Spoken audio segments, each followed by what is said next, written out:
காற்றோடு தலை கோதி நதியோடு தவழ்ந்து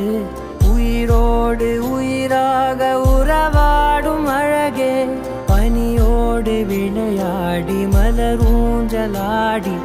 கரை வந்து தமிழ் பேசும் இரு கால் வெண்ணிலவே சிறகாக உன்னை நான் ஏந்தி செல்வேன் சினுங்காமல் உன்னை நான் பார்த்து கொள்வேன் ஒரு கோடி இன்பங்கள் உன்னை பார்த்த நொடியில் நான் வாழும் நாள் மட்டும் நீ எந்த மடியில் உன்னை ஈன்ற பொழுதிங்கு கடவுள் தன் முகம் பார்த்த பொழுது உன் பாதம் தொழுது